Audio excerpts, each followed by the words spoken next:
தென்காசி மாவட்டம் பாட்டாக்குறிச்சி பகுதியில் ரூபாய் 15 கோடி மதிப்பீட்டில் தென்காசி மாவட்டத்திற்கென விளையாட்டு வளாகமானது கட்டப்பட்டுள்ளது. இந்த விளையாட்டு வளாகத்தை பொறுத்தவரை இங்கு கூடைப்பந்து, வாலிபால் மற்றும் உடற்பயிற்சி கூடங்கள், விளையாட்டு தளத்திற்கான ஓடுதளம், கபடி வசதிகள் என ஏராளமான விளையாட்டுக்கான சிறப்பு அம்சங்கள் செய்து தரப்பட்டுள்ளது. ஆனால் இந்த விளையாட்டு மைதானம் கட்டப்பட்டு 2 மாதங்கள் ஆன நிலையில் இங்கு மாணவர்களின் எண்ணிக்கையானது மிக குறைந்த அளவே காணப்பட்டு வருகிறது. மாணவர்கள் விளையாட்டு பயிற்சியை செய்வதற்கான இங்கு பேருந்து வசதிகள் இல்லை என கூறப்படுகிறது. எனவே மாணவர்கள் இங்கு தென்காசி மாவட்டம் மற்றும் சுற்றுவட்டார பகுதிகளிலிருந்து இந்த விளையாட்டு மைதானத்திற்கு வந்து செல்வதற்கான பேருந்து வசதிகள் வேண்டும் என்ற ஒரு கோரிக்கையை வைத்துள்ளனர். மேலும் இந்த விளையாட்டு நிர்வாகம் சார்பிலும் பேருந்து வசதிக்காக எழுதி கொடுக்கப்பட்டுள்ள நிலையில் இங்கு பேருந்து வந்து முறையாக இயக்கப்படவில்லை என்றும் தெரிய வருகிறது.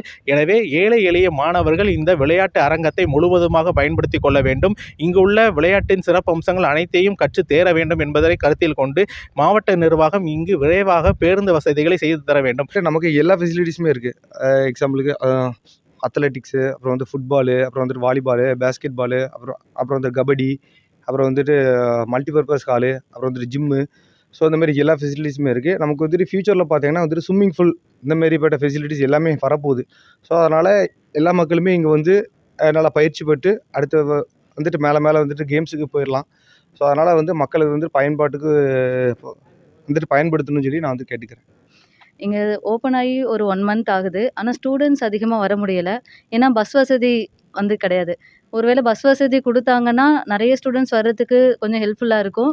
ஏழை எளிய மக்களும் வந்து யூஸ் பண்ணிக்க முடியும், கோச்சஸும் யூஸ் பண்ணிக்க முடியும். எல்லா ஃபெசிலிட்டிஸுமே இருக்குது. பட் யூஸ் பண்ணுறதுக்கான மாணவர்கள் கிடையாது.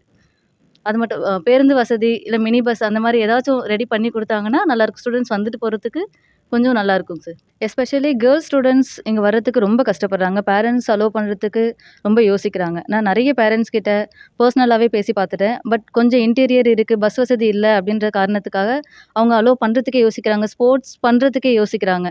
இங்கே பக்கத்துலேயே நியர்பையில் இருந்தாலுமே கொஞ்சம் இன்டீரியர் இருக்கிறதுனால யோசிச்சுட்டு இருக்காங்க பேரண்ட்ஸ். பஸ் வசதி இருந்தால் பெட்டராக இருக்கும். இந்த பேருந்து வசதியானது காலை மாலை என 2 வேளையும் முழுமையாக இயக்கப்பட்டால் ஏழை எளிய மாணவர்கள் சுற்றுப்புறத்திலிருந்து அனைவரும் வந்து இந்த விளையாட்டு கற்றுக்கொள்வதற்கு ஏதுவாக இருக்கும் என்பது இங்கே உள்ள மாணவர்களின் அனைத்து மாணவர்களின் கோரிக்கையாக உள்ளது. சத்தியம் செய்திகளுக்காக தென்காசி மாவட்டத்திலிருந்து சம்பத் முருகன். விவரங்களுக்கு நன்றி சம்பத். தென்காசியில் 15 கோடி மதிப்பீட்டில் விளையாட்டு வளாகம் அமைத்தும் மாணவர்கள் இல்லாமல் பணியற்று கிடப்பதாக ஏழை எளிய மாணவர்கள் வந்து செல்வதற்கு பேருந்து சேவையும் வேண்டும் என கோரிக்கை விடுக்கப்பட்டுள்ளது. முக்கிய செய்தியாக பார்க்கிறோம்.